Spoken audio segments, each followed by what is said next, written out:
आज लातूर शहरामध्ये गांधी चौकामध्ये अबकड उपवर्गीकरण आरक्षण विरोधी संघर्ष समितीच्या वतीनं न्यायमूर्ती बद्दर अहवालाची जाहीरपणे या ठिकाणी दहन केलेले होळी केलेली आहे।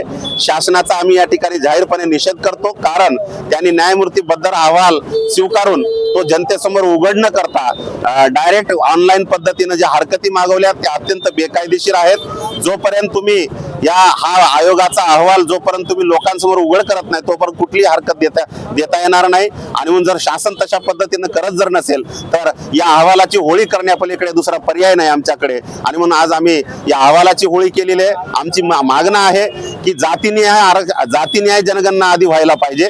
जातीन्याय जनगणना झाल्यानंतर लोकसंख्येच्या आधारावर या आरक्षणाचं अबकड उपवर्गीकरण झालं पाहिजे। त्यानंतर या ज्या काही खरं म्हणलं तर शासनाचं आरक्षण संपवण्याचा डाव आहे आणि अबकड ही जी पद्धत आहे ती अतिशय शासनाची चुकीची पद्धत आहे असं आम्ही या ठिकाणी सांगतो। शासनाने पूर्णपणे अजूनही आरक्षणाची अंमलबजावणी केली नाही आणि त्यात अबकड करणं हे अतिशय असंवैधानिक आहे असं आम्ही या ठिकाणी समजतो।